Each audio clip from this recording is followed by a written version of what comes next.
Hello, fellow Texans. Welcome back to the James Show. It's News Talk 820 and 93.3 FM, WBAP. Hey, good to see you, too. I'm your host, James Parker.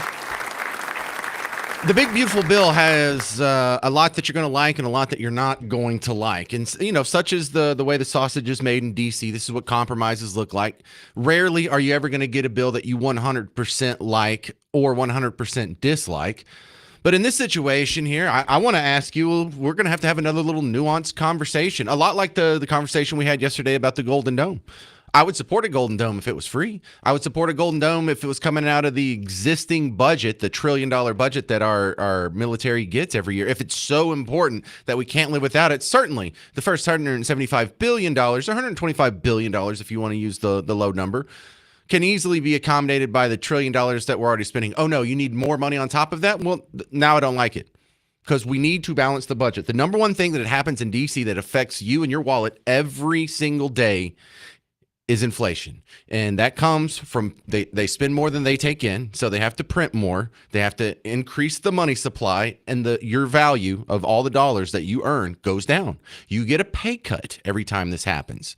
I don't want you to get another pay cut. Your life is not going to be better if you tolerate pay cuts, no matter what the excuse is. So the reason why groceries are up isn't because of supply chain disruptions from COVID. The reason why the cost of your house is going up is not from, well, we just had some weird things in the lumber industry, or we just need to tweak this regulation over here. No, the primary driver of inflation, the number one thing that affects you and gives you about a 3% pay cut every year, is DC not balancing the budget. This bill doesn't balance the budget. This bill doesn't even break even compared on the existing spending path that we're already on, which was unacceptable and unsustainable. This makes it even worse. Now, overall, that's why I'm going to be against it. But I would like to focus on the stuff that I like first. Because in this discussion that's supposed to be had about the Big Beautiful Bill, the criticism that I'm hearing from so many people is all the stuff that I like about it. I'll give you an example. Jasmine Crockett tweeted about 6 hours ago, the Big Beautiful Bill ain't beautiful, it's BS, except she spelled out the word, which is cool these days. If you're woke, you can cuss now. House Republicans just voted for the largest cut to SNAP and Medicaid in U.S. history. Calm down, hang on, I'm not done yet. Turning their backs on their own damn constituents. The working people they were sent here to represent. They don't serve the people. They serve the rich. The only thing she really mentioned there was SNAP and Medicaid. Now, if you're one of the working people, if you have a gainful employment and a career to speak of, you're probably not on SNAP nor Medicaid. I realize some people are. If you're a single mom and you just work 19 hours at a drive-thru, then you still qualify for SNAP and Medicaid. And these benefits and poverty, the experience of poverty in America is almost exclusively concentrated to single-parent households and retired couples who are no longer working. That's like more than 70% of people who live in poverty in America. There's almost no such thing. If you live in a household with two parents and they're both working, none of those people are in poverty. It's almost impossible for you to be in poverty. And in fact, I think the number's under 2% of the people who get these benefits are in a two-parent household where they're both working. But there's other things I like about this that I hear people complaining about. I heard some ladies on CNN saying this is going to gut the Department of Education. Well, already, are you trying to talk me into liking the bill? Because gutting the Department of Education isn't a negative to me. In fact, I think the whole thing should be thrown in the trash. The Department of Education has proven to be a huge, embarrassing waste of money and a failure. And in fact, here's Madeline Dean. Representative Madeline Dean yesterday had the Education Secretary, Linda McMahon, in some sort of congressional hearing and was just saying the worst arguments for it. Why don't you want to protect kids who have been every decade denied equal access simply because of how much their parents make, the zip code they live in, the color of their skin? Hang on. So we've had the Department of Education for 50 years now. That's the case? Well, it sounds like the Department of Education has failed. If your education experience is still dependent on your zip code, and it's been 50 years, well, then clearly the Department of Education is not the answer. But I'll let you continue, Representative Madeline Dean. Why are you shuttering a department that's supposed to lift up those children? but did it? It's supposed to, but did it? What is its record of success? What metric can you look at across our scores, across our standardized testing, across our rankings versus other countries and their students? Maybe the cost. All of that has gotten worse since the Department of Education. So even if it was intended to help, it hasn't. It has hurt. It has made kids dumber and has made schools more expensive, less effective. So yeah, that's why we oppose it. But go ahead, Representative Dean. Because those programs don't have to flow through the Department of Education, and They can flow through the state. I was a state legislator. That's called shift and shaft. I've spoken with the governor of Pennsylvania. They can't pick up the tab. Oh, see, you can't do that. It has a clever name, shift and shaft. See, and since it has a negative name, we know that's not going to be a better solution. Even though you got better results under what she calls shift and shaft, when all that stuff was just being determined on a state-to-state basis, and there was no Department of Education, and there was less control and less subsidies and less money throwing through D.C. Aimed at education, things were better. Shift and shaft is better than what we have now. So go ahead, call it shift and shaft. The Department of Education is worse than shift and shaft. Which sounds like is that a bar on Oak Lawn? Anymore for education of our students. Not to mention, it would be inequitable by state, by state, by state. Why are you in this job at all if you don't have a dedication to the future of our children? Why are you in this job? Yeah, Linda McMahon doesn't give a very good answer there. I'll give you a good example. It's because the Department of Education has failed. It has not helped our children. Our children are worse off. And there's nothing but evidence. All the evidence points that they would be better off if we got rid of the Department of Education. That's why I'm here. But sadly, one of the things I don't like about the big, beautiful bill is it doesn't cut the Department of Education completely. They cut some green energy subsidies, but it doesn't cut them completely. It does extend the tax cuts from 2017. But overall, I want to ask you, from what you've read, from what you've seen, you're a person who listens to talk radio, you're informed. Do you like this big, beautiful bill? If so, why or why not? Coming up next, E.J. Antoni from the Heritage Foundation is going to talk about if this does pass in its current form, still has to go through the Senate. What does it mean for the economy? A lot of tax cuts, a lot of subsidy changes and stuff.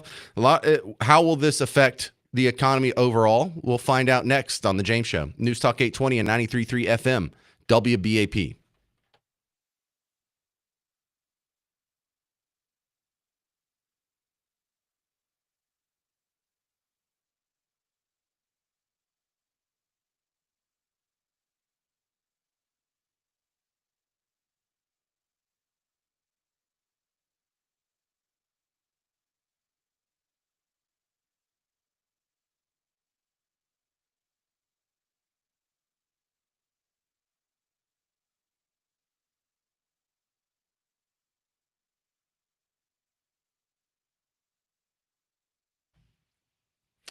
Hey, homeowners, if you're looking for someone you can trust with your house, I am trusting Blue Ribbon Roofing with my house. John's coming over tomorrow. I am taking advantage of the free roof inspection. Why? Well, look, I'll be honest here. When I bought my house, you have a guy come inspect it and he finds 28 little knick-knacky things that are wrong with it. One of them is there's a board that's kind of starting to rot at the top of my gables, and that's well within the purview of Blue Ribbon Roofing. So I'm going to have John come see if that's okay, if that needs to be fixed, what can be done about it, or if there's any other things that he detects wrong. It'd be just nice to find it out now. So I'm doing it. He's going to come out. He said it's going to be about, an hour or so.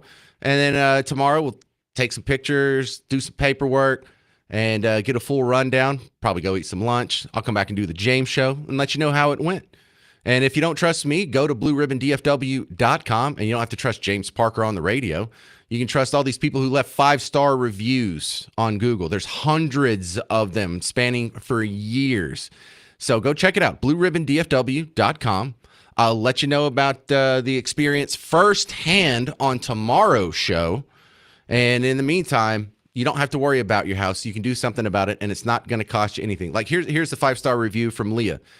Great company. I had the best experience with Blue Ribbon Roofing and Remodeling. Great people, great service. So I'll let you know what my review is coming up.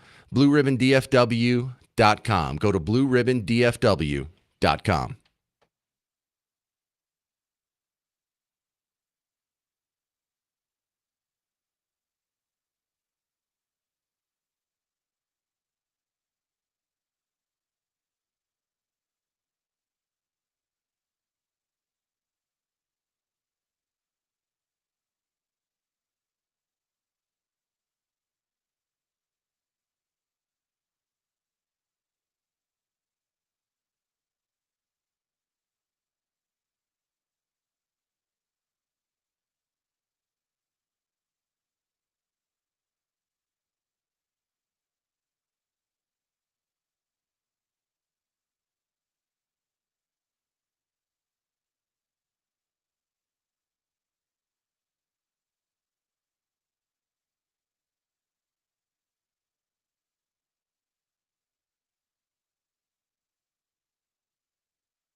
Well, hey there.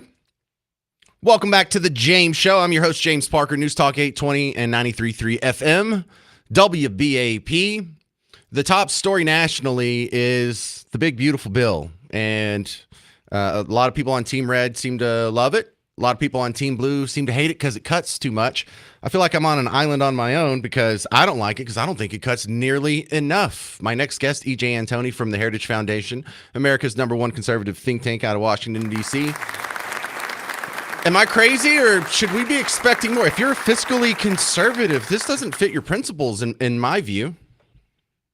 Oh, you don't have to be fiscally conservative, James. I mean, look at what the bond market did, for crying out loud. When they saw the text of this bill and figured out that it really wasn't cutting much spending at all. In fact, all it does is really slow the rate of increase in federal spending. The bond market just about revolted. You saw yields go through the roof.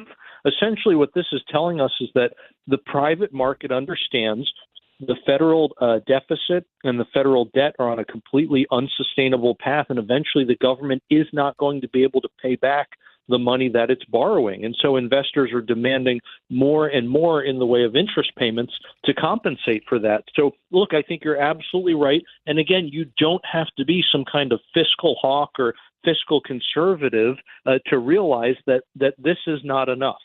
Well, I hate having to come out here and knowing that there's a whole bunch of Trump supporters listening to WBAP. I got to tell you that I don't like this Trump bill. I don't want to be hated or whatnot, but I don't understand how Trump likes this bill. This doesn't even codify the spending cuts that he wants.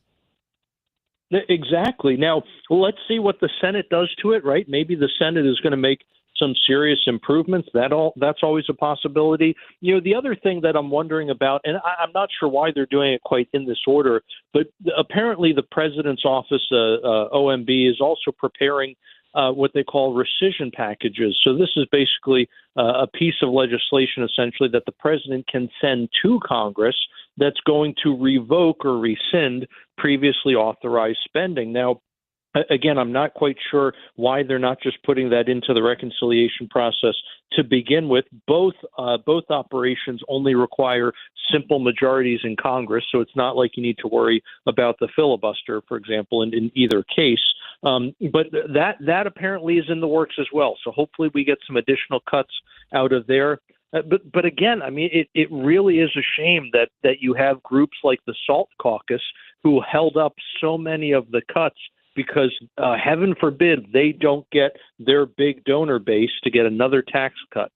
All right, we're talking with E.J. Antoni from the Heritage Foundation. I like to focus on the good parts of this. At least it extends the tax cuts from 2017.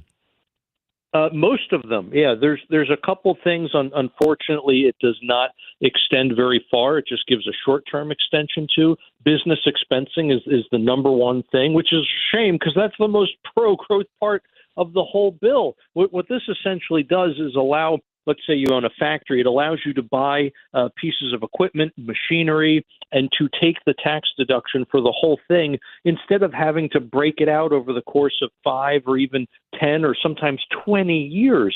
Imagine if you're a small business and you have small margins, you can't afford to do that. And that's why oftentimes small businesses can't get into certain lines of work. They just can't compete with the big corporations. And actually, it's not just true for things like manufacturing, which the president is trying to bring back, by the way. It's also true for the tech industry, where if we look at 2022, when this went away, this full expensing, after that, 90% of the expenses that the tech industry had, they had to expense out over the course of several years. They couldn't take that deduction all at once.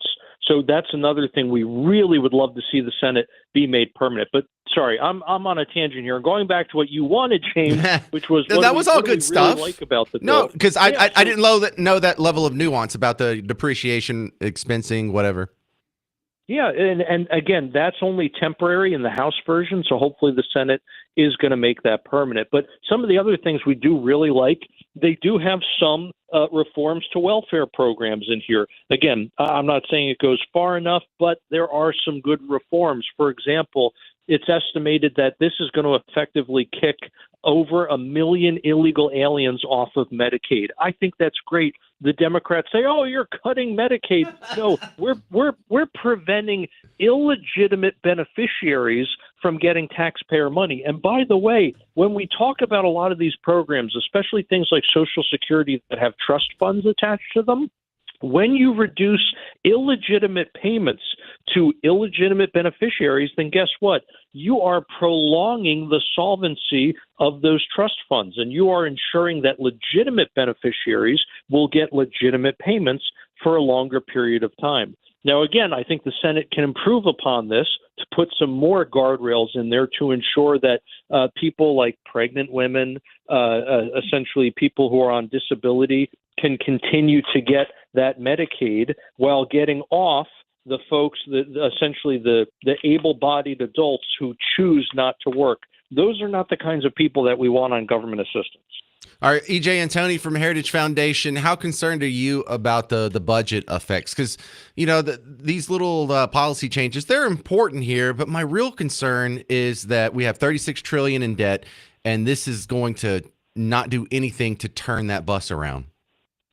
Exactly. Again, it does not reduce overall spending or the deficit or the debt. It just slows the rate of increase. The problem is that's not enough. We really need to stop the increase altogether. We need to get on a path to a balanced budget, and this does not do that. And the bond market is already telling us. I mean, I know you asked me for my opinion, but to be frank, I don't even think you need my opinion. The collective wisdom of the private market is already telling us it is not enough, and that we are on the wrong track, that we are on an unsustainable path. Well, look, and essentially, I know what you're talking about. Continue. Sorry to interrupt. I know what you're talking about. You know what you're talking about, but I don't think people who aren't financial wonks understand how the bond market puking yesterday was a sign of we're not taking our fiscal house seriously.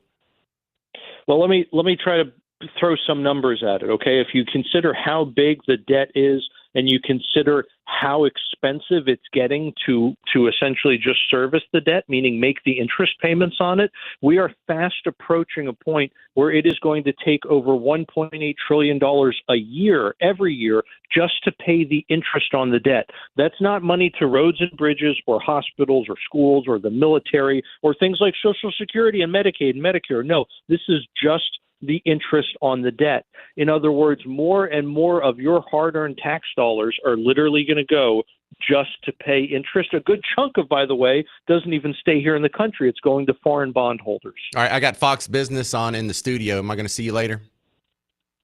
Not today. I'll be on Kudlow tomorrow, though. All right, well, I'm a big fan. Thank you very much, EJ and Tony, Heritage Foundation, breaking down the economic impact of the big, beautiful bill. Your thoughts? You know, you probably have some opinions that hadn't been thrown out there yet. Let me hear from you. 800-288-9227. Do you support the big, beautiful bill? Can you convince me to change my mind on this? 800-288-9227. I'm James Parker. It's News Talk 820 and 93.3 FM WBAP.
Hey there, welcome to the James Show. I'm your host, James Parker. It's News Talk 820 and 93.3 FM, WBAP, 800-288-9227 if you have any hot opinions on the big, beautiful bill. The next James Show listener meet and greet is going to be happening Tuesday, May 27th at Manny G's in Keller. Your phone knows where it's at. I'll be there from 7 to 9 p.m. Come on out, say hi, judge me based on my appearance, get a selfie, whatever. But the frustrating part about this bill is I feel like you're not being represented. If you're someone who wants government to be smaller or even stay the same size, you have no representation in D.C. or in Austin for that matter. You send Republicans to the House, the Senate, and the White House. Do you get a balanced budget? Do you even get a reduced annual deficit? You don't get a smaller government. And so what do? Could you vote for the Democrats? Oh my God, no, they're even worse. They can't grow government fast enough. So if you think the government should be smaller and less powerful than it is, there is no party for you. There's Rand Paul, Thomas Massey, Mike Lee. On the state level, there's like Brian Harrison and maybe 4 guys in Austin. It's really just a small fringe subset of the GOP. And the rest of both parties is going to continue giving you a pay cut every year through taxes and inflation. They just don't care. And the same thing's happening to you in Austin right now. And what do you do about that? Stop supporting them. Primary these guys out. I don't know. It's 800-288-9227. Maybe someone has a better solution than me. Jason in McKinney, you're on WBAP. Your thoughts on the big, beautiful bill? Yeah, it's definitely not a big, beautiful bill. I don't like it. There's a lot of components I don't like about it. Probably first and foremost, it's a budget bill, right? Am I correct in that? Yeah. Budget bill? Kind of. Okay, my point exactly. Even though I may agree with some of the extra stuff that's in there, we need to get to a point to where these bills need to be addressing what the bill is, right? I mean, all this extra crap that's in there, that slipped in there, that's not even budget related is beyond me. Just more and more pages to read through. But besides that, these mega junior accounts or whatever they're called, with kids get $1,000 or something like that, just automatically given to them from the government. Oh yeah, free money. Mm-hmm. It makes me sick. No taxes on tips. Oh, I mean, my income's taxed. You know what's going on there, and it just explodes the debt. Doesn't help the deficit. It's just a bad bill all around. I'm glad there's things in it that I do like, unfortunately, that won't just stand alone, like the illegal immigrants getting kicked off government assistance. That's great. Yay. But, let that stand alone for a bill, and go through or whatever. But this doesn't help really much anything. It's bad all around. Few great things can be said about it, but it's just very upsetting.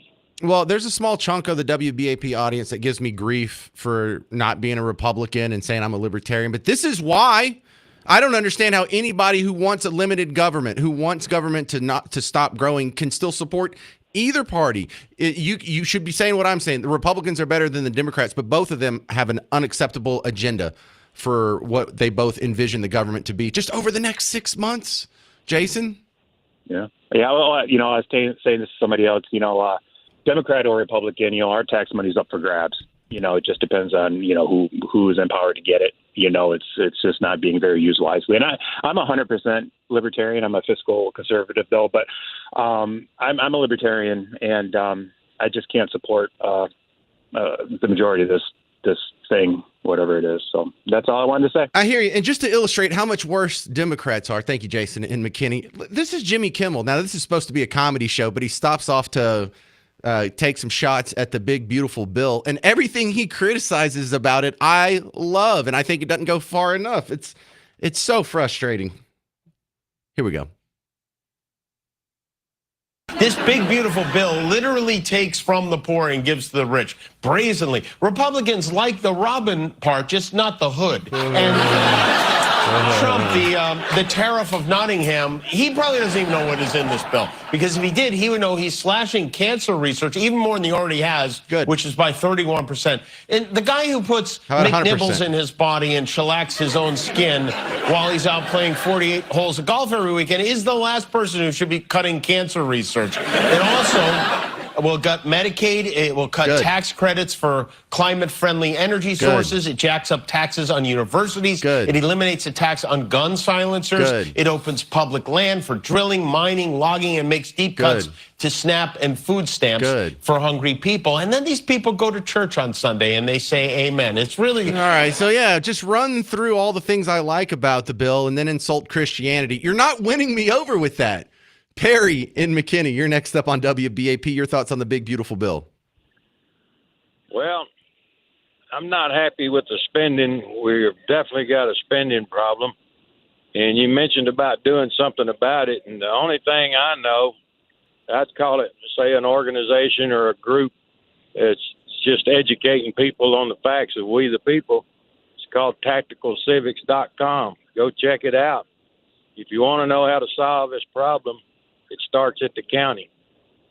All right, that sounds like some solid advice. Thank you very much, Perry in McKinney. If you have any opinions on the big, beautiful bill, 800-288-9227, 800-288-9227. And for all you people who are concerned about like the Golden Dome discussion yesterday, well, I would do anything to keep this country safe and to keep it from collapsing. You know how empires collapse? By running up debt and not being able to handle their money. Did the Soviet Union collapse because it didn't have adequate missile defense, or was it a fiscal collapse? It couldn't pay its bills anymore.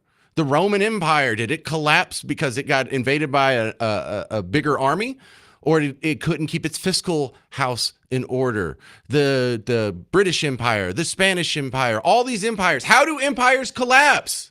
Sometimes it's militarily, but far more often, it's these fiscal issues. They get over their skis in debt, and when it gets to a point where they can't even service the debt anymore, boom, implosion, scatter, broken into the winds. And you saw it in your own lifetime. Again, how did the Soviet Union collapse? Was it missiles? Was it SDI? It was fiscal. It was these issues right here. And so if you're worried about the well-being for your country, military's fine. You can worry about that too. But this is going to be the more likely thing that takes down this country, far more so than any missile attack. 800-288-9227.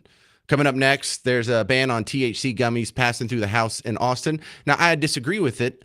But next, my guest, John Burke from Shell Shock CBD, really disagrees with it and explains how this is awful for veterans. That's next on News Talk 820 and 93.3 FM, WBAP.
Well, hey there. Welcome to the James Show. News Talk 820 and 93.3 FM, WBAP. What do you think about Texas moving to ban THC products? 800-288-9227. Now, philosophically speaking, generally, I'm against that. Doesn't really affect my life a whole lot, but it does affect other people. And my next guest, I know he's going to be hot about it. John Burke's back on with Shell Shock CBD. They're a local shop here. Richardson, right, if I remember correctly? Yeah, out of Richardson. We're primarily... well, thanks for having me, but I just want to clarify. I'm primarily e-commerce. Like, we're just going to move our operations to Oklahoma. We're going to survive this, but this is going to destroy this. If Abbott signs this, you're seeing 50,000 Texas jobs up in smoke come September 1st, over 8,000 businesses completely destroyed, businesses that many of which are combat veterans that built from the ground up themselves. This is going to destroy the ability for veterans, and me as a combat veteran, this hits near and dear to me, man. This means that veterans will no longer have the ability to self-medicate using a $30 bag of gummies they can get down on the corner store that, by the way, is tested. We already have this whole thing was shrouded in lies. Hang on. You're way ahead of the people listening. Let's catch everybody up. All right. So Fair enough. there's a bill that already passed the Senate. It just came out of the House, 95-44. Now they don't match, so the chambers are going to have to do the reconciliation committee where they negotiate some of the details before they send it to Governor Greg Abbott's desk. Now that meeting's happening right now, but this is something that could be signed by the government just within a few days. Yeah, 100%. Okay, so 100%. Explain to the people what the law is now and what it will be after this bill.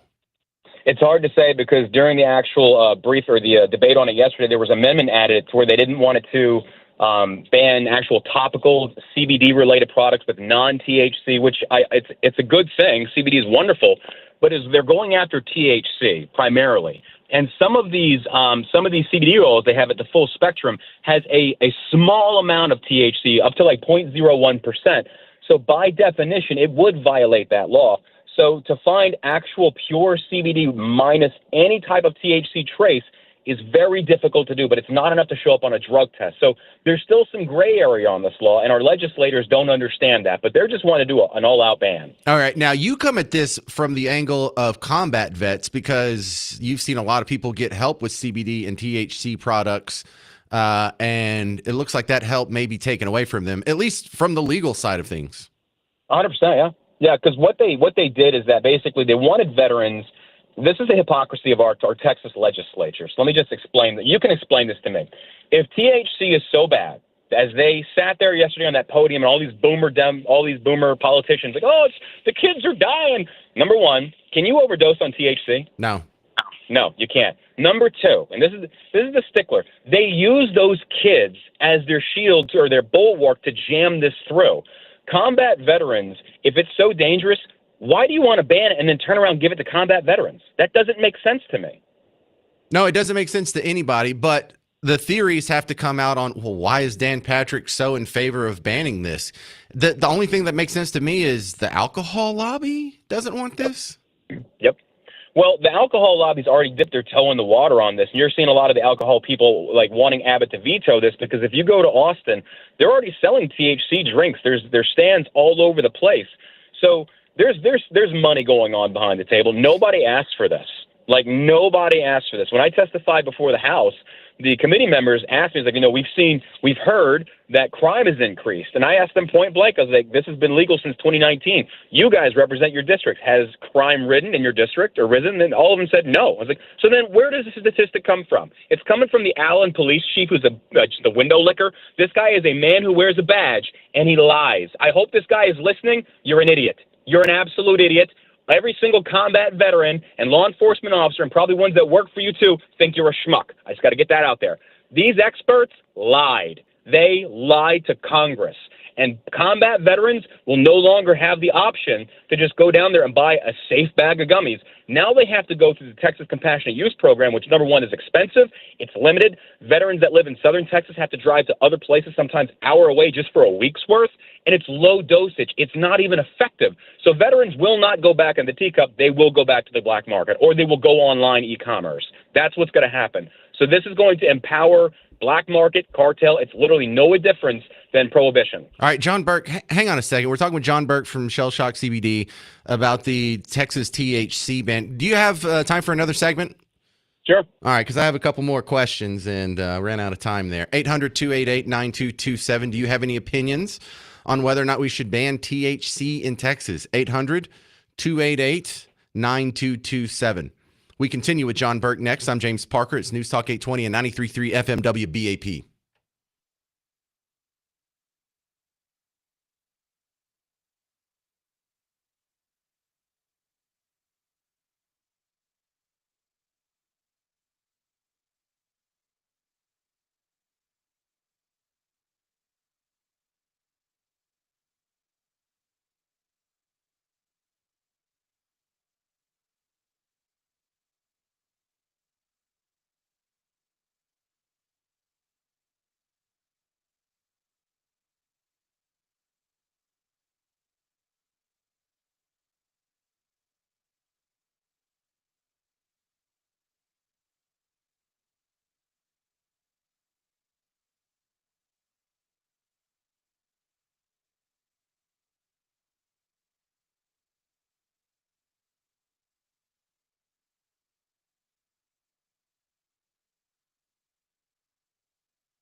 Hello, fellow Texans. Welcome back to the James Show. I'm your host, James Parker, on News Talk 820, 93.3 FM, WBAP. I know, good to see you, too.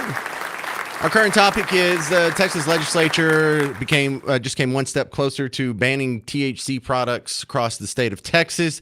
My guest, continuing from Shell Shock CBD, is John Burke. Now, he runs a operation that's targeted at getting veterans help with PTSD and other disorders through CBD and THC therapy. Now, what are your alternatives? You had mentioned something about moving to Oklahoma. Should this become law in a few days?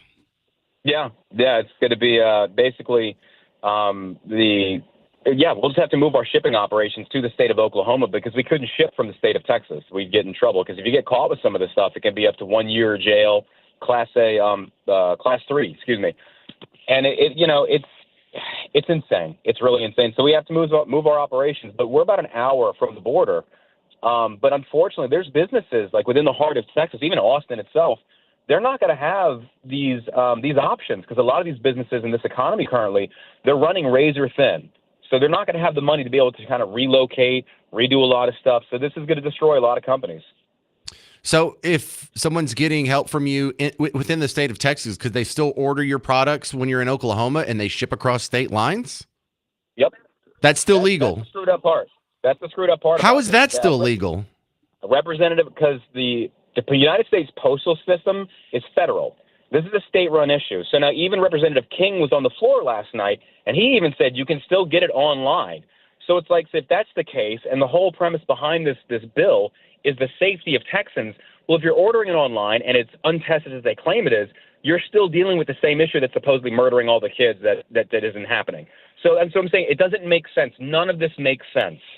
I feel like I'm missing a step here. All right, John Burke, hang on a second, because I think you're going to want to reply to my next caller. This is the bad black conservative, Steve in Carrollton. Welcome back to the James Show. I think you probably disagree with me if I know Steve.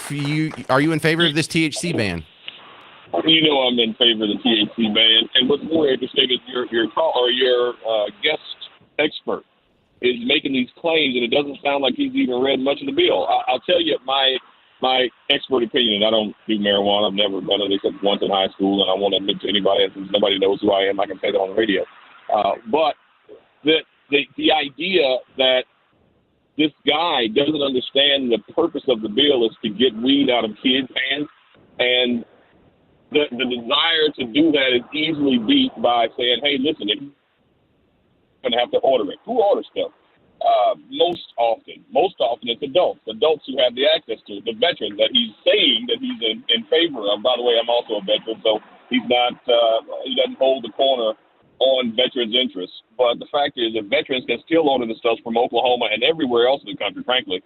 He should have no issue with it, other than the fact that we're going to shut down these stores locally in Dallas and the surrounding areas, of course, around the state, that do have very little control over keeping kids away from this stuff. That's where the biggest problem has been the entire time. It's been kids. It's not, the push is not trying to get rid of it for adults as much as it should be, but it's for kids. All right, Steve, you made your case. Let's ask John. John Burke. Yeah, 100%. I love that this guy who says he's never consumed it claims I haven't read the bill. Sir, I testified before the House and the Senate on both versions of it because it wasn't just SB 3. So, and the whole take of speaking up for veterans and having their corner, I never made that claim. Stop gaslighting. It's disrespectful and it insults my intelligence. Here's the deal. You want to keep it out of the hands of kids? Then make it above 18 to purchase, just like alcohol or 21. And here's the thing. I love this example of all these stores are selling blah, blah, blah, blah. You do realize that banks will not fund you or your business if your stuff is not tested. Did you know that? I bet you did because you're a business owner, right? I have him on hold, so y'all don't talk over each other. Okay. Well, yeah, I'm sure he's an expert on all this. So, yeah, I've read the bill. I've seen the bill. I watched the debate yesterday. So this, what he's talking about, this is the cover they utilize to try and go in there and say, you don't have the right to choose whether or not you want to treat yourself with THC. And it's always the kids. It's always the kids that's being used. So his same exact example or argument, flip on this one. Do alcohol. Why are we not banning alcohol? Because more kids die from alcohol than THC. Don't you feed me this line of bull, or we're trying to keep it out of the hands of kids. That's garbage. Hang on, that's John. Garbage. All right, let's let he's a friend of the show, so let's go easy on him. Steve in Carrollton, your response to John Burke.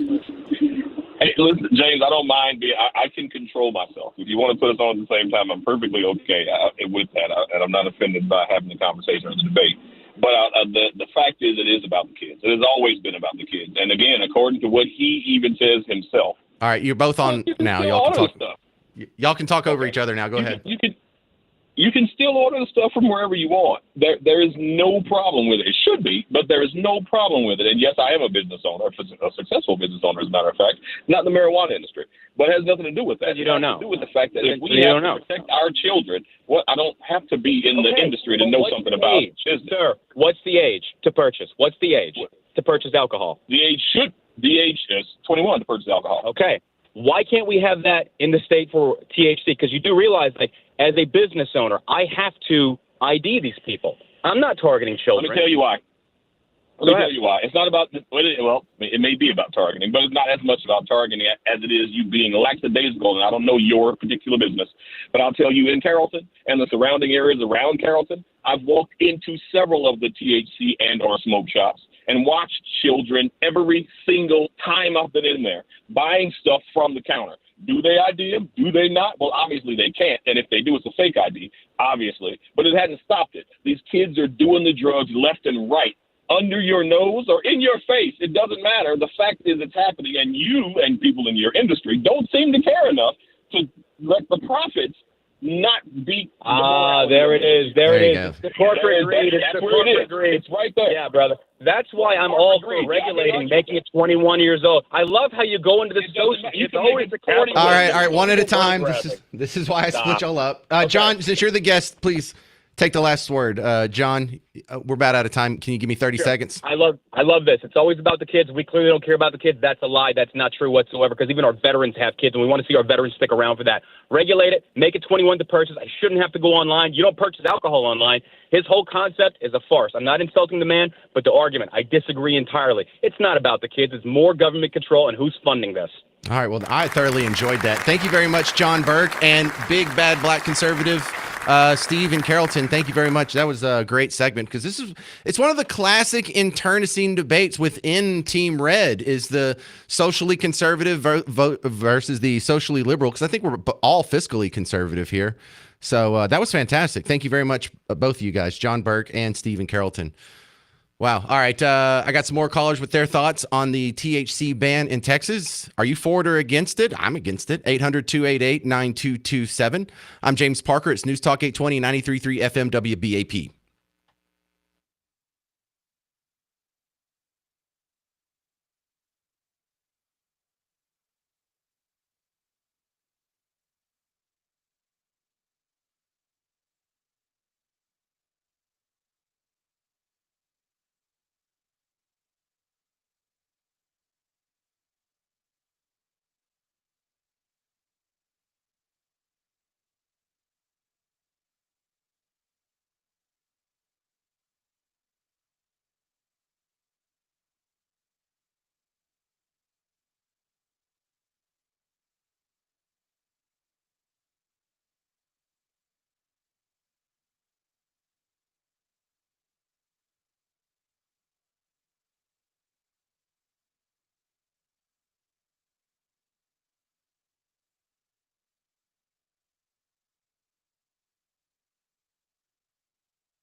Well, hey there. Welcome back to the James Show. I'm your host, James Parker. It's News Talk 820, 93.3 FM WBAP. The state of Texas has moved to ban THC. We have a bill that's passed the Senate and moved forward in the House. All they got to do is combine it, work out the details, and it'll go to the governor's desk in a matter of days. And that'll be a big change for some people. What do you think about banning THC in Texas? And now, I'm an easy answer on this. I'm one of the rare, less than 10% of the people agree with me. I think all drugs should be legal, just over the counter. Period, point blank, end of story. So THC gummies, of course they should be legal. I'm a guy who thinks fentanyl should be legal, cocaine should be legal, the birth control should be legal. And over the counter, I don't even like prescription drugs. Oh, what happens if someone uses antibiotics? Yeah, that's what we have a problem with. The junkies living under the bridge because they're strung out on antibiotics. Different show. But for now, what do you think about the THC ban? 800-288-9227. This is Bill in Fairview. You're on WBAP. What do you think, Bill? Hey, James. I'm against the ban personally, but just a couple comments or observations. So this is going to be illegal with up to a year in jail, but you can still walk around with a joint or, under X amount of marijuana and not face any criminal penalties or, maybe be given a ticket to appear before a judge, right? I know we have the law pulling us in two directions. Now, to be fair, that's only for a handful of the big cities, Dallas, Houston, Austin, that allow you to carry it. So for most of Texas, that wouldn't apply. Yeah, and that's still against federal law too. Yeah. Yeah. But the other observation or comment is, instead of people being able to go to their local whatever vape shop and buy this stuff, it's having to go back to the drug dealers now, right? So there's more of a chance for, somebody to get pulled over with something and weed as being, they say, the gateway drug. I don't mean gateway into leading you into other drugs. I mean more like gateway into like the person dealing the massive amounts of marijuana might also be dealing cocaine or they might be dealing heroin. And so they often find these things together. And it just increases the odds, I think, for law enforcement to be able to go after the big dealers once you make this stuff illegal like that. On top of that, you have, like John was saying, the Allen Police Department, right? Police departments in general now across the state of Texas have one more thing that they can search for, look for, make arrests for, and it generates money for that municipality. Yeah, well, the frustrating part I feel about this, Bill, is you're making so many arguments that I thought were just settled after Prohibition. I mean, alcohol prohibition in the 20s and 30s, because all of these same arguments came up then, and we had the big experiment on whether, because we all agree excessive use of alcohol has negative consequences on society, but it turned out we learned the hard way that making it illegal was even worse. And so I don't see why we don't apply that to everything going forward, including THC, including meth, including cocaine, including all these little pills that people like to do. A bunch of pillbillies out there. I thought this was settled after the original Prohibition, but here we have to fight it over and over. And this is supposed to be the party of freedom. Ginger in Alvarado, you're next up on WBAP. What do you think, Ginger? Hi, James. How are you doing? I am well. Good. I would like to say I think it's a travesty that they want to get rid of the THC, especially for veterans. I am a disabled veteran, and I use THC for my pain. I've had a major back surgery, and that's what I use. I was on opioids for years, and I'm talking morphine, methadone, hydrocodone. Good Lord. And I was killing myself. And I finally had enough, and I turned to the THC. Now, I'm on the Texas Compassionate Register, and it's very expensive, and it's not that strong. And so I go elsewhere for it. Okay, I go over the line for it. And I mean, for them to take it away is ridiculous. If they're having problems with the kids getting it, then they need to deal with those businesses. They're being lazy about it. Totally agree. Ginger, yes. I hope you can continue to get the help that you're getting. I just wish it was a little easier and cheaper for you, but it doesn't look like it's going to work out. I do too. That's why I go to different states to get stuff, because it's cheaper and it's better. God, I get so because- jealous when I hear that. We're Texas, damn it. We're supposed to be so free it freaks other people out. Thank you, Ginger. We're supposed to be so free it's shocking. I guess we're only free when it comes to guns as long as you're not at the state fair. Mike in Weatherford, you're next up on WBAP. Your thoughts? Hi, I'm in favor of it. I'm in favor of it because, like it or not, THC is harmful to some individuals more than others. Not that people who can't benefit from it shouldn't have access to it, but it should come from a healthcare professional.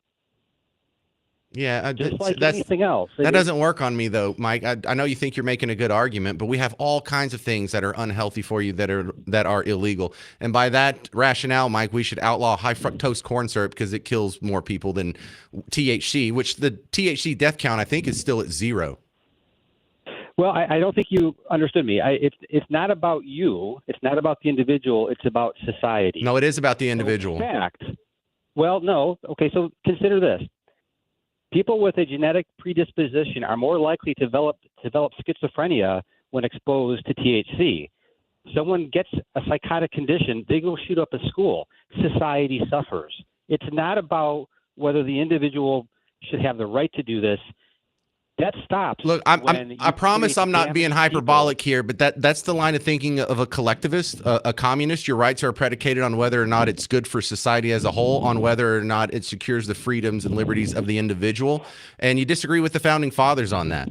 Because you're making the same case that they make against guns. Yes, the individual has a right to be able to defend himself however he sees fit, but some of these guys who are psychotic get a hold of a gun and they can go kill a whole lot of people, and now you've hurt other people, and so now we get to restrict your individual rights. Well, consider this from the government's perspective. You would think they would want society to be on this because people are easier to control when they're dumbed down, and that's what this does. It disconnects you from society. It disconnects you from reality. The government would love you to have this. It's a way of controlling you. Oh, that's why they're banning it? See, that doesn't make any sense either. I appreciate you calling in, Mike. 800-288-9227. 800-288-9227. Do you have any opinions about the THC ban in Texas? And then also coming up, we have another terror attack from a pro-Palestinian. We'll get to that coming up after this THC talk. 800-288-9227. 800-288-9227. I'm James Parker. It's News Talk 820 and 93.3 FM WBAP.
Hey there, welcome to the James Show, News Talk 820 93.3 FM WBAP. So a bill just passed the Texas Senate and the Texas House. It has to go through reconciliation, which is they're having the meeting like right now during the James Show. Very rude. They should be listening to my show. But if they work all this out, it could be on the governor's desk within a couple of days. And I see no sign that he could veto it. Amy had asked me about that on Twitter or X or whatever we're calling it. Generally speaking, I disagree with this. But this is a no-brainer for me. If you've been listening to the show, you probably heard me say 100 times that I think all drugs should be legal. So no one's done a real good job explaining why this is absolutely necessary for the state of Texas. 800-288-9227 if you want to try. This is Matt in Godley. You're on WBAP. What do you think? Hey, James. I think, honestly, I'm with you. I feel like, let people have the freedom to do what they want. I mean, I don't even use the THC stuff, but, it seems like there's so many benefits out there for people with anxiety. I mean, think about people that can't sleep. This is stuff that really kind of helps.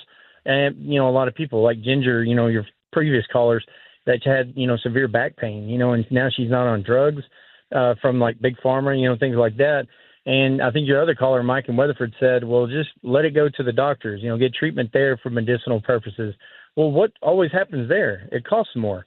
I mean, Ginger can drive out of state, pick up what she needs and drive back, and that's actually still cost efficient versus, having to like get it to a doctor. That seems like it's just a broken system. And I feel like we're just being the Republican side, for example, is just being a kind of bunch of old men in the room and just trying to do it by being hard-headed. I'm not saying you're wrong, Matt, but I'm saying that your right shouldn't be predicated on whether or not the government thinks it's more good than harm to you, or Stephen Carrollton, for that matter, or anyone else. It's not up to anyone else. It's up to you to decide whatever you want to put in your body. And for all these people, keep your laws off my body. I wish y'all were shouting about this one.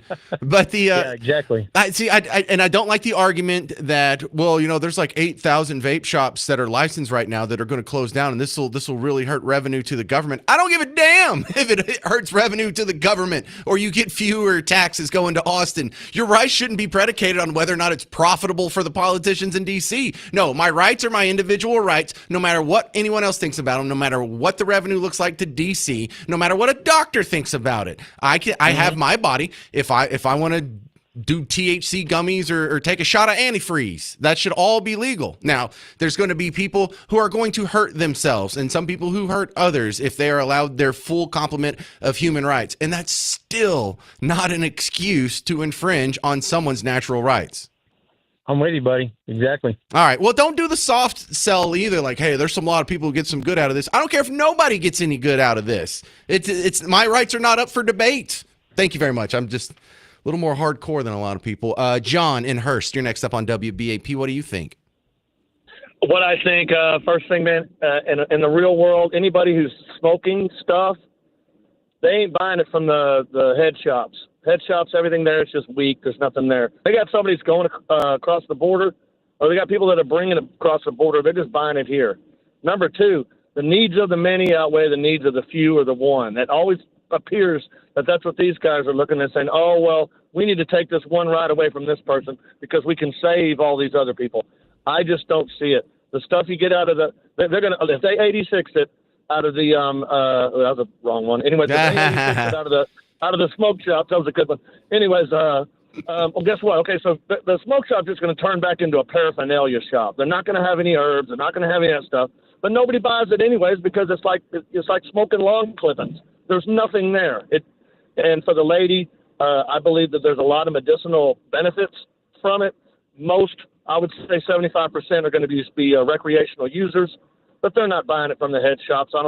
It might look good on paper, but I don't feel that there's going to be that big of an impact. You know what, John? This is the same. Going to get it. Go ahead. This is the same lesson from Prohibition. When they took the legal alcohol away and people were relying on illegal sources, well, some moonshiner up in the hills of Tennessee might not get his mix correctly, and people were dying. There were more people that died from tainted or improper alcohol consumption during Prohibition than before or afterwards. And this is what we see here. Like during weed Prohibition, I had a friend whose little brother got pulled pulled over and got like a drunk driving charge. So he got drug tested for some reason. So he had to start smoking. I mean, he didn't have to, but he's an idiot. He had to start smoking artificial marijuana. I think it was K2 or Spice or something like that. There you go. He had an allergic reaction and it put him in the hospital. He would have been better off if you just let him smoke real weed.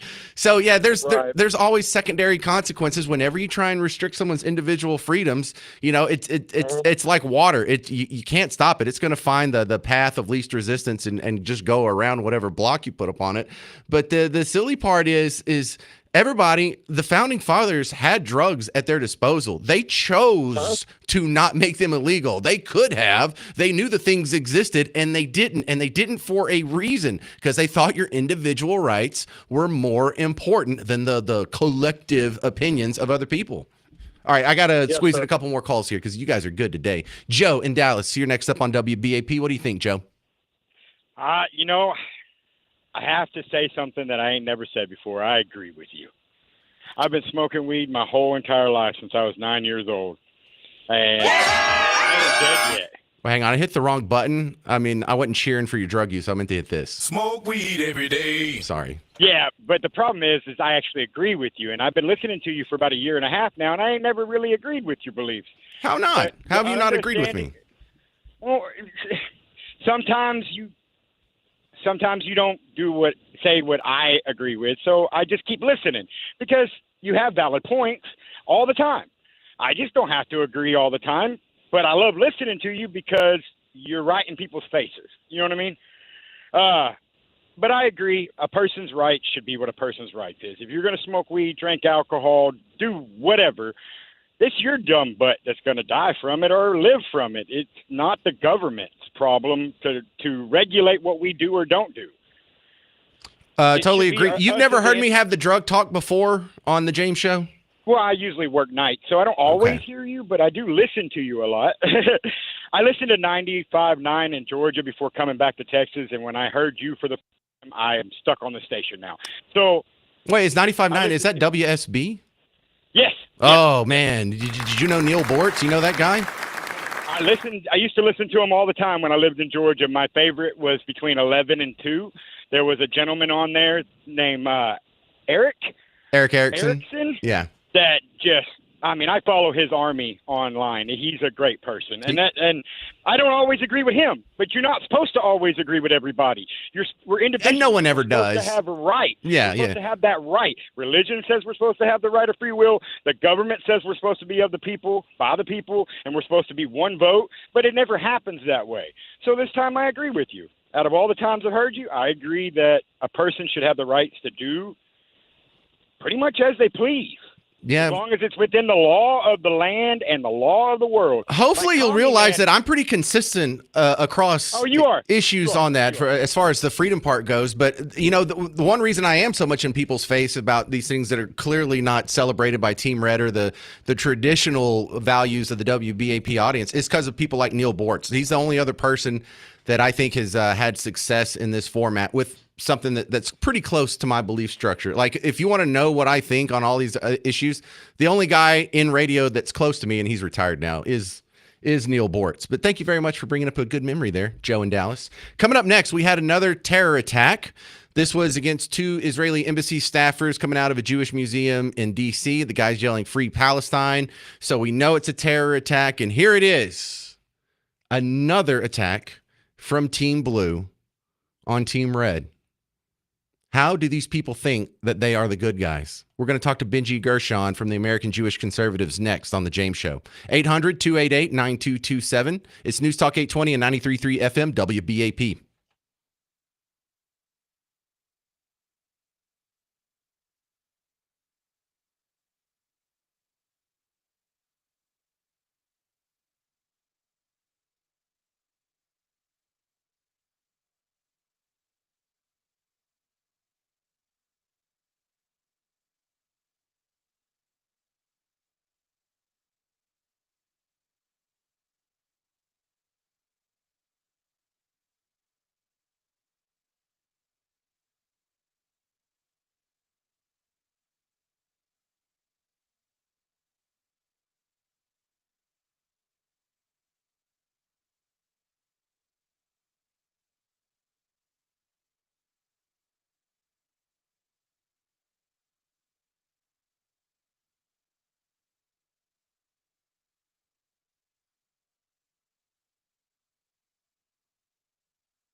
Hey there, welcome to the James Show, News Talk 820 and 93.3 FM WBAP. The next James Show listener meet and greet, I'll be there too. Is it going to be at Manny G's in Keller? That's going to happen on Tuesday, May 27th. This coming Tuesday after Memorial Day. Just bring your Memorial Day hangover and come on out, say hi, get a selfie, shake my hand. Judge me based on my appearance. I'll be out there from 7 to 9. Manny G's in Keller. If you have other friends that listen to the James Show, be sure to pass it along to them as well. And it's absolutely free. I know that's your favorite part. My next guest, I'm kind of sad to bring him on. Usually I like talking to him, but it is not for a good cause. Benji Gershon's on from American Jewish Conservatives. And we have another terror attack aimed at your community that happened in D.C. Benji, I know you didn't know these people, and not all Jewish people know each other, but in the context of all that has been going on with your community, here's another tough hit for you guys. Welcome to the show, by the way, but yeah, tough story. Yeah, very, very tough story, and thank you for having me on, although I wish it was under better circumstances. First and foremost, our thoughts and prayers are with the families of Yaron and Sarah, who were just senselessly murdered in this awful terror attack. And there's so much I can say. It's gone on too long, this evil that's infiltrated this country, and this anti-Semitism, the oldest hatred in the world. And, the pro-Palestine, pro-Hamas crowd, these are terrorist supporters who hate America as much as they hate Jews. Every single one of them should be deported or arrested, every single one. These protests, which really should be called terrorist marches, should be outlawed. Yep. Anyone holding a terror flag of any kind should be held accountable. The keffiyeh is the new swastika, as far as I'm concerned, and it's gone far past. We care about the Palestinian suffering and the Palestinian people. Listen, they can blame Hamas for the fact that there is no Palestine and there never will be a Palestine. They can blame Hamas for the fact that unfortunately, as a result of war, Hamas hides behind. They put innocent civilians and children in places where the Israeli army is trying to do their job. The rhetoric has gotten out of control, and we've seen now this is completely spilt over now to where a person is violently acted out against innocent Jews as a result of the ideology that's it's been a cancer in this country for the last God knows how long. All right. Now, I think most people probably heard it in the news updates at the top of the hour, but if you're new to this story, 2 Israeli embassy staffers were at a Jewish museum in D.C. They stepped outside and some guy came up to them and shot them both. Mm-hmm. Now, if you're wondering, well, how do we know it's a terror attack? Well, because we heard the guy when he was being taken into custody, he didn't really run or take off, but he's doing the popular phrase, Free Palestine! Free Palestine! Free Palestine! So the thing that bothers me about that, Benji, is Free Palestine is the same song that these goobers were singing when they're marching in Dallas, when they're blocking this bridge over here by the studio, when they're in front of City Hall picketing, or when they're trying to block the entrance to Dallas Love Field. I like your assertion that we need to start associating this kind of stuff like the swastika. Yeah. You saw the true face of the Free Palestine movement last night. Anyone that is still shocked by this horrific double murder has been willfully blind. And this is not just about the Jewish people. We're in a battle for the soul of the Western civilization, as far as I'm concerned, in a battle between those who cherish life and liberty and those who glorify hatred and death.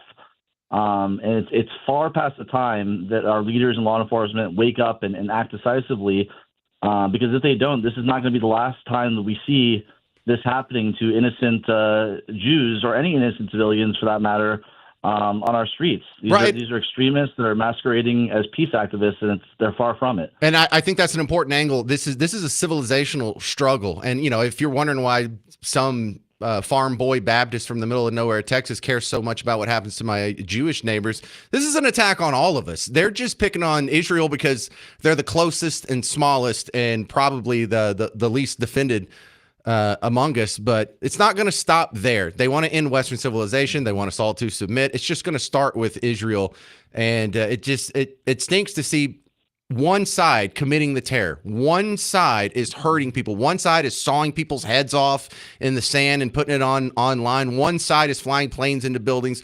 One side is blowing up their own children with suicide vests, and the other side's not. And I don't understand how there's still any discussion or debate on which side is the good side. Yeah, there should be no discussion or debates, and unfortunately, you have a lot of the mainstream media and a lot of the radicals on the left that are still thinking that there's somehow an equilibrium there. But again, I'll just mention this as well. Protesters that are chanting not only Free Palestine but globalized Antifada in our capital cities and on college campuses. They're not being vague. This is they're being brutally honest. You're right. Intifada It's is a not terrorist cry for chant peace. now. Free Palestine Yeah. is now the chant of terrorists. Thank you so much, Benji Gershon. Let's have you on to talk about a party or something next time, because this is not my preferred reason to talk to my buddy Benji. Your thoughts, 800-288-9227, 800-288-9227. You can find more about what Benji does. American Jewish Conservatives. Look that up online, AmericanJewishConservatives.com. Thanks again, Benji. All right. If you have any comments, 800-288-9227. Next, the city of Prosper is going to deploy drones with first responders. It's smart, but kind of creepy. I'll explain next. I'm James Parker, News Talk 820 and 93.3 FM WBAP.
Hello, fellow Texans. Welcome back to the James Show. I'm James Parker on News Talk 820 93.3 FM, WBAP.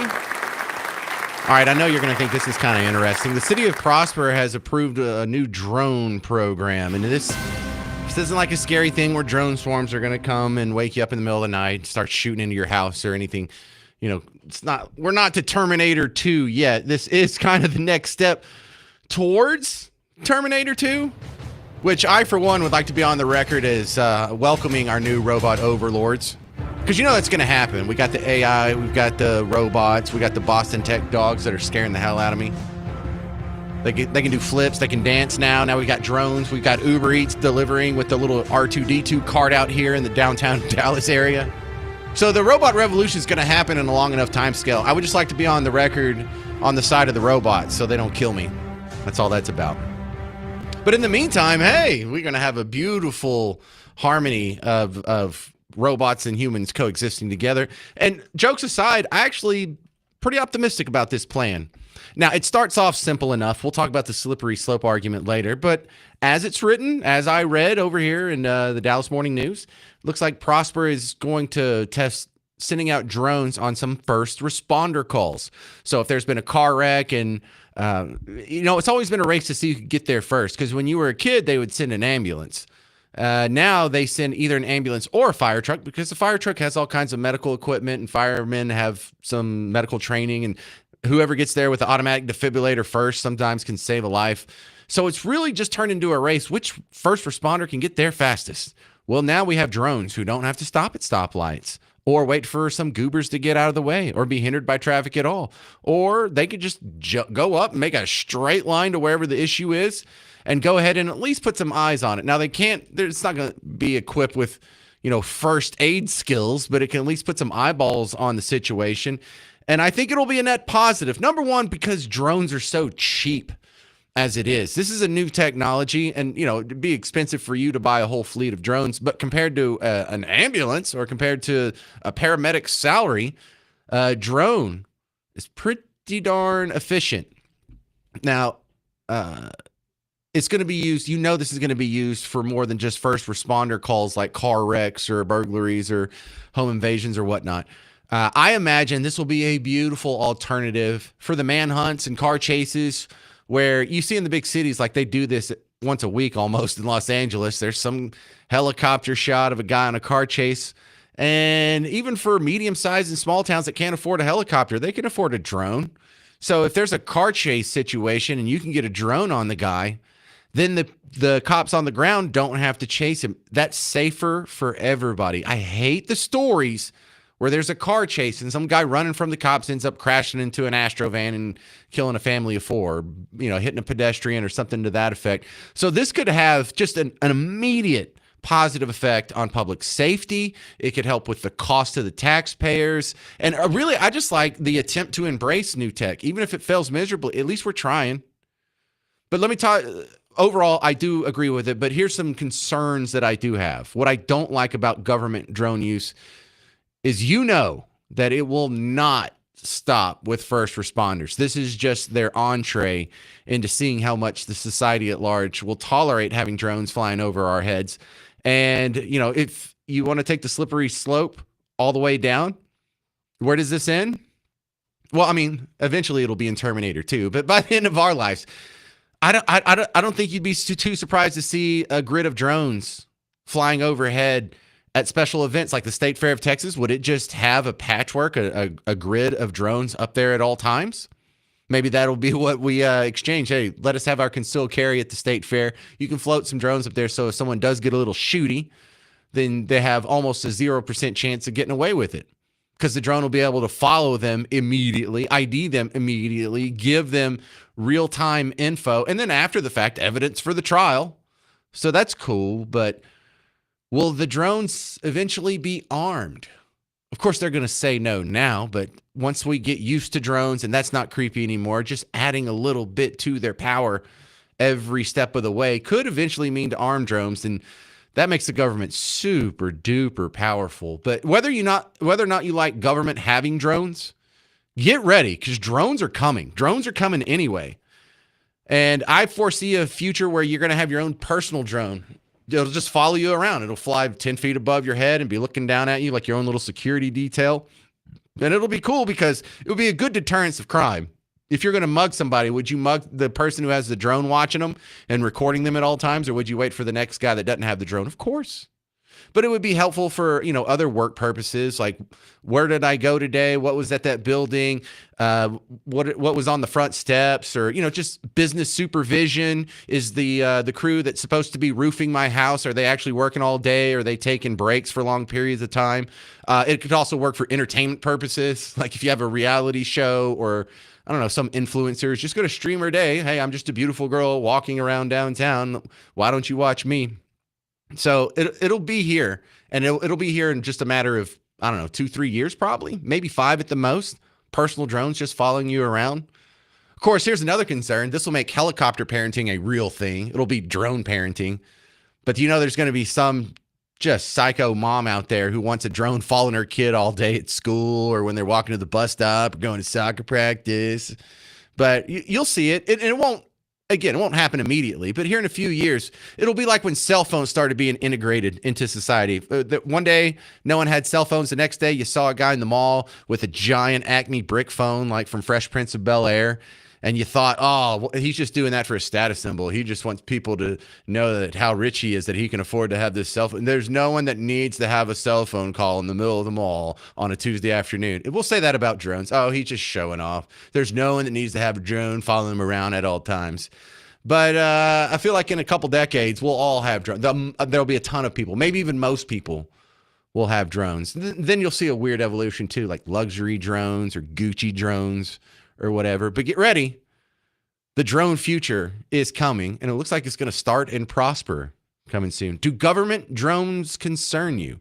800-288-9227. I'd love to hear your thoughts on this. 800-288-9227. And then next, we're going to talk to an immigration attorney about the new ruling preventing Venezuelans from being deported. 350,000 Venezuelans from being deported. What did the Supreme Court say on Monday? We'll talk about that on The James Show. I'm James Parker. It's News Talk 820 and 93.3 FM WBAP.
Well, hey there. Welcome to the James Show, News Talk 820, 93.3 FM, WBAP. I am your host, James Parker. Well, we have a new ruling on the status of 350 Venezuelan immigrants in America. And my next guest is going to help us make sense of what this new Supreme Court decision means. Kate Lincoln Goldfinch is back on the James Show. Good to see you again, Kate. How's it going? Hey, good. How are you doing? Okay, so what exactly did the Supreme Court rule on Monday when it comes to these 350,000 Venezuelans? So it's a temporary ruling, what they would call a stay or an injunction. And so the decision of the Supreme Court is that the cancellation of temporary protected status for Venezuelans by the Trump administration is allowed to move forward while the lawsuit regarding the legality of the decision proceeds through the courts. So it's a pretty big blow to Venezuelans and TPS because what it means is that they can lose their status and be detained or deported while the lawsuit is pending, which could be months or years. All right. So when we say temporary protected status, how is that different than other Venezuelans who came here with, I don't know, a green card or something?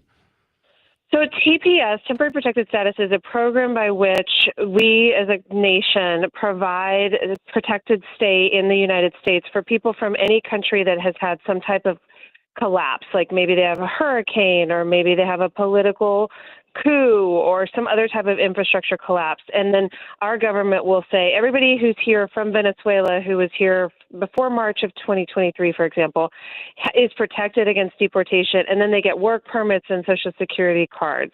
So it is meant to be a temporary program to protect people who really can't go back to their countries at this time. Man, 350,000 is a lot. I didn't realize we had that many. And these are just the temporary protected status ones? That's right. That's the number of Venezuelans who are under TPS. And, many of them are theoretically eligible for something else. Maybe they have asylum, maybe they have a work, an employment case or a family-based case. But a lot of them only have TPS, and probably the Trump administration, based on the Supreme Court ruling, is going to be pretty immediately revoking status and going after those folks. But this issue isn't done. This just gets out of the way until the final decision can be made. That's a question mark.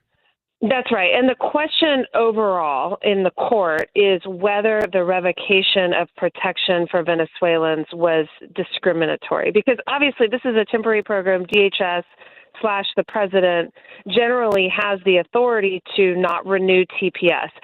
But what typically happens when there's a non-renewal is there's a really long ramp. We know, a long time in advance that it's not going to be renewed, that things have settled down in the country. Like when there was an Ebola outbreak in Liberia, that and everything got resolved, that TPS went away. The question here is whether it's, discriminatory on the Trump administration to revoke TPS as quickly as they did, and whether things are actually better in Venezuela. And many people would argue that they're not. It's just that Trump doesn't want to have TPS for Venezuelans. So that's the question that the court is grappling with overall. The way you explain it, I think the court could end up going either way on this one. I agree. I mean, I think it's always an indication when you get a ruling in an injunction of how the court might rule in the overall question. So, and probably, there is a lot of power within the executive branch about whether TPS gets granted or extended or terminated. I wouldn't be surprised if the cancellation of TPS ultimately were allowed by the courts. But hopefully, as with a lot of these things, the Trump administration starts to realize that the more deliberative and thoughtful and slow they can be about their actions, the less hot water they're going to get into in the courts, which are just sort of like batting down a lot of these policies like whack-a-mole right now. And it's just really chaotic and inefficient. We're talking with Kate Lincoln Goldfinch, an immigration attorney. Is this another one of these issues that once we have a ruling on Venezuela, it could cascade to immigrants of other countries who are in a similar situation? The Trump administration is going to see how this goes, and they'd love to be able to revoke TPS protections for people from other countries like Honduras or El Salvador. So, I think they'll be watching how this goes. What is the argument for Venezuela being too dangerous for 350,000 Venezuelans? Well, political collapse. So there's an economic collapse, but the underlying root of that is a political collapse. And there's a lot of political persecution against people who have spoken out against the regime in Venezuela. So lots of people who have fled are college professors or students or other professionals who have expressed political opinion, and they get arrested, detained, abused, disappeared even. It's a pretty harsh and brutal regime at this point. And that's what a lot of people are fleeing. All right, Kate Lincoln Goldfinch from Lincoln Goldfinch Law. Appreciate your expertise on the James Show. Although I do think it's a little more spicy when we disagree on issues. This has been fun. It happens a lot. Keep listening. Thank you again, Kate. Coming up next, do you know who Scott Adams is? He's the creator of the comic strip Dilbert. He announced on Monday that he's dying of cancer in a couple months, and you're going to hear a very emotional story of a call he got from Donald Trump. Next on the James Show. News Talk 820 and 93.3 FM, WBAP.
Well, hey there. Welcome to the James Show. I'm your host, James Parker, on News Talk 820 and 93.3 FM WBAP. I hope I'm not the first guy to tell you, but if you are, I'm sorry to be the bearer of bad news. The guy who created Dilbert, the comic strip about office politics and the fun we all have at work, he announced on Monday he has terminal cancer.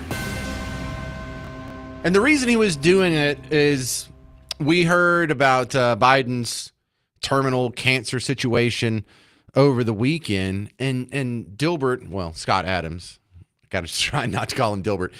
He was just saying it not because he wanted the world to know he had cancer. It's that he had the exact same cancer diagnosis as Biden, and so he was able to add some insight into it. Now, he's been an outspoken conservative influencer on social media. The Dilbert thing was his springboard, and what most people know him for online, at least now. He's a pretty full-throated MAGA guy and has been culturally super popular with Team Red because he is just a naturally funny guy. But here he is on Monday announcing his cancer situation. Just terrible news. Some of you have already guessed, so this won't surprise you at all. But I have the same cancer that Joe Biden has. So I also have prostate cancer that has also spread to my bones. But I've had it longer than he's had it. Well, longer than he's admitted having it. So my life expectancy is maybe the summer. I expect to be checking out from this domain sometime this summer.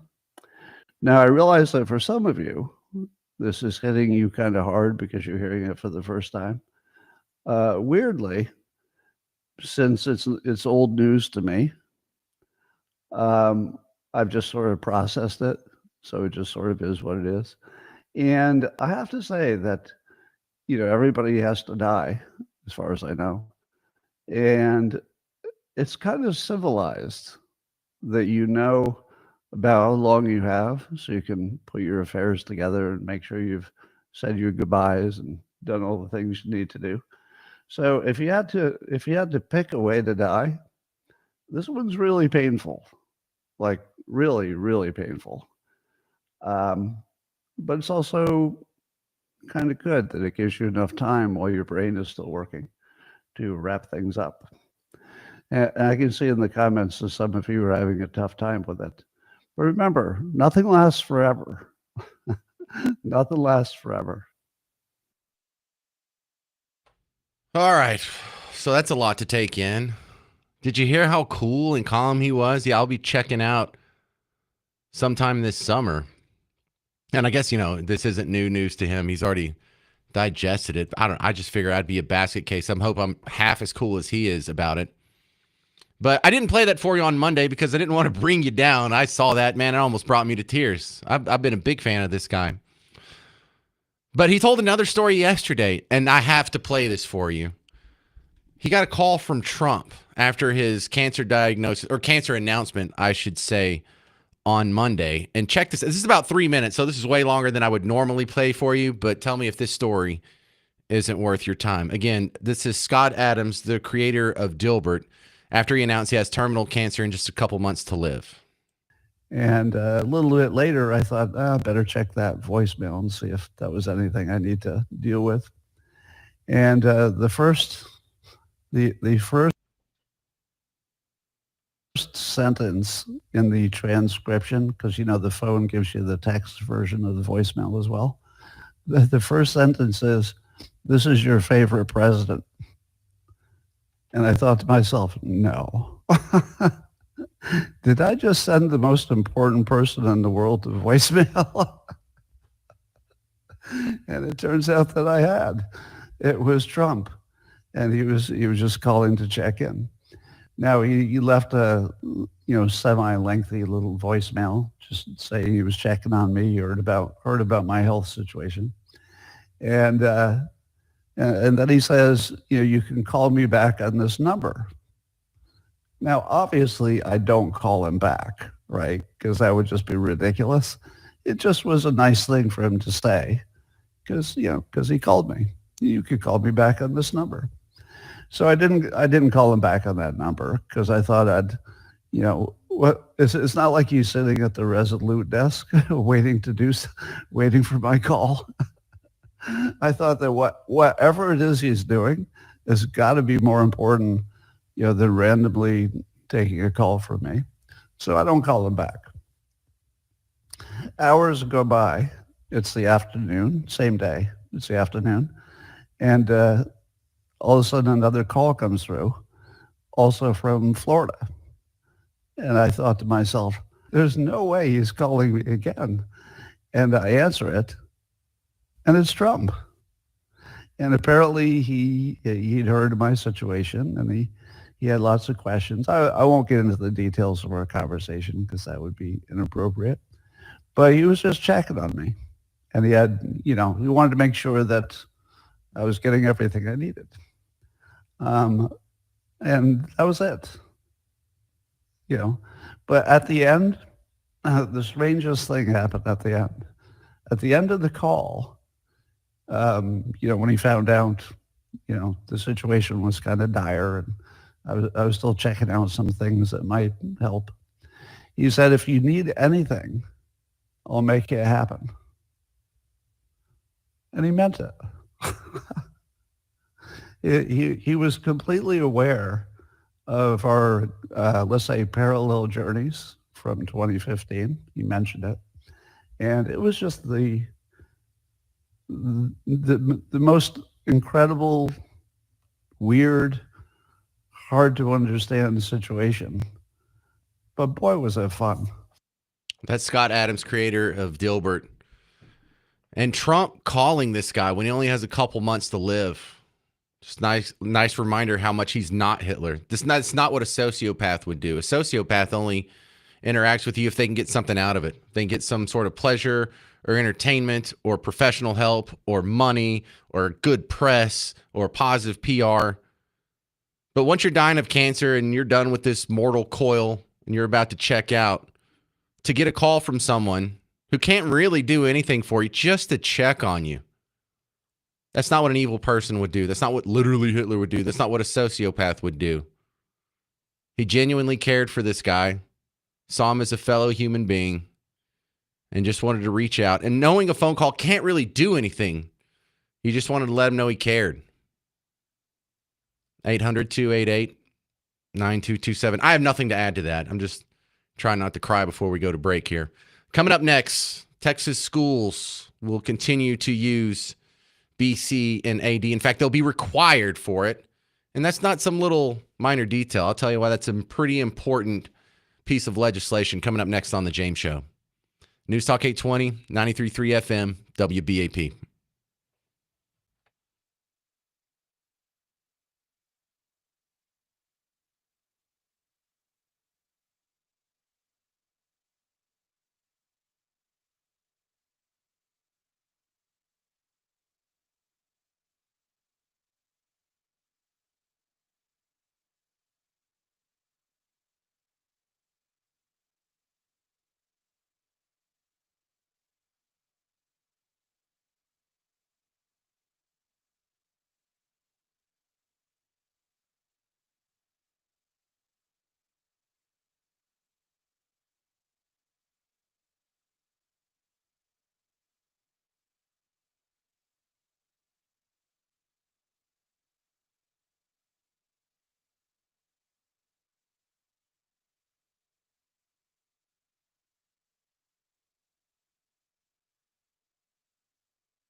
On the Memorial Day edition of The James Show, I want to hear your stories of a family or friend who died in war. Starting at 2:05, we will honor as many as we can for those who made the ultimate sacrifice. And then, should a judge be able to block people from being fired at the Department of Education? Make that make sense at 3:15. And you can play along with our James Show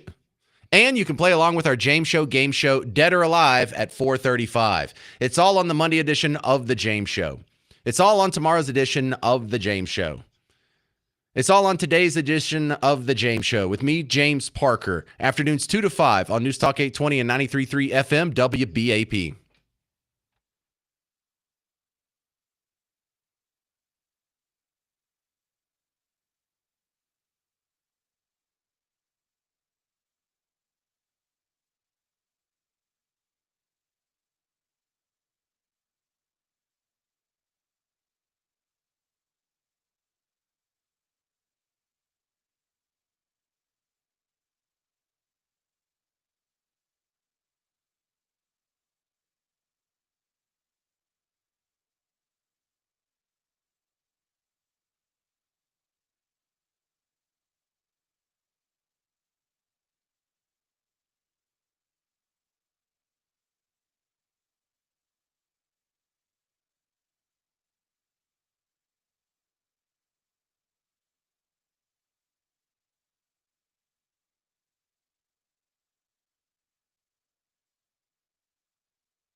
Hey there, welcome to the James Show, News Talk 820, 93.3 FM, WBAP.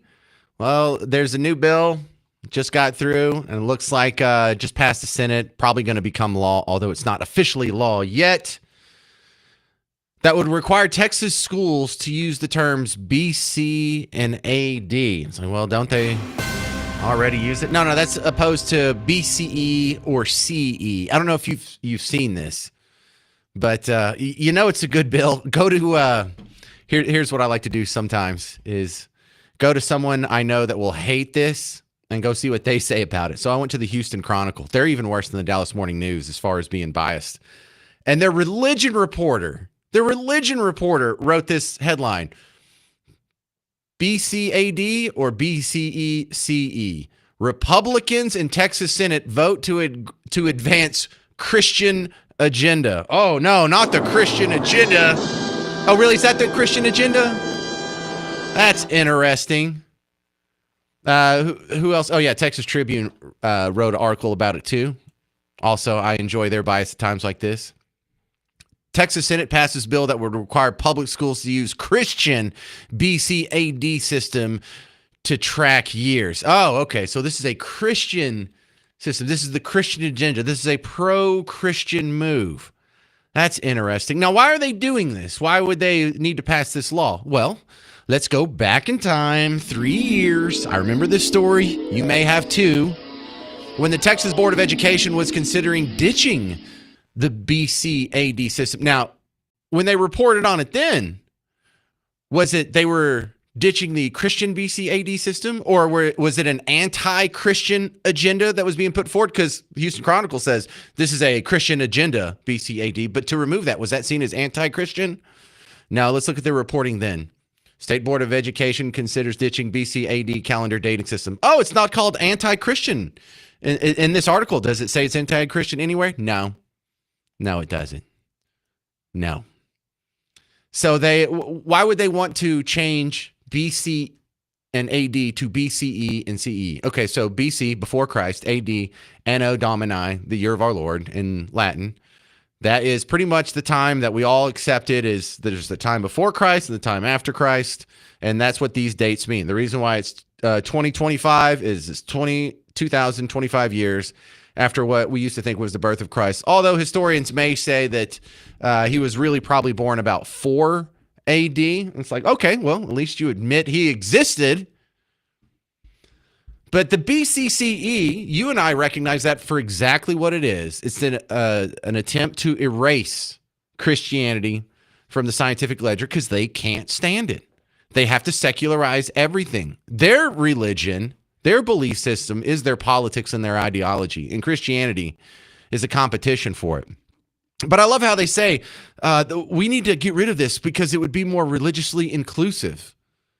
What religion uses BCE and CE? No religion uses that. So it's actually the expulsion of all religion from the dating system. At least BC and AD includes one religion. So the reporting around this is dishonest. But BCE and CE have come to mean something different. When you watch documentaries, do you do the same thing I do? If they use BC and AD, they get a thumbs up. It's like, well, good. I know they're not, overtly secular, if not anti-Christian. But if they use BCE or CE, I know I can't trust these people for anything that's going to come up in this documentary that's political. Yeah, you can talk about cosmology and light years and, minerals and whatnot, but anything that overlaps with politics, I already know you're hacks. It's like a hack flag. It's like putting pronouns in your bio. It's like, oh, be careful what comes after this. So congratulations, Texas. You got something right in this legislative session. I think I disagree with a ton of stuff, but not this one. All right, couple things before we get out of here. The next James Show listener meet and greet is happening on Tuesday. Manny G's in Keller. I'll be there from 7 to 9. So come on out, meet me, meet some of your fellow WBAP listeners, and have a good time. And also, the countdown is on. Starting yesterday, we have the big sale from Live Nation where you can get some concert tickets for this summer for $30. And it's not crummy concerts. These are big names. Dierks Bentley, Simple Minds, Slightly Stupid, Kesha. The big sale started yesterday. You can make it a summer of live music with your $30 ticket to summer. You go to livenation.com/ticket to summer for more information. And if you need any more info, you need that link, you need a link to the rhino list, just let me know. Send me an email, james@wbap.com. All right, get out of here. Go have a good weekend. I will be here live to do a show. Actually, we have Friday. I'm already forgetting Friday. But we are doing a show on Memorial Day coming up, too, so I'll be live then. If you're still working, come join us for that. Mark Levin's next. I'm James Parker. News Talk 820, 93.3 FM, WBAP.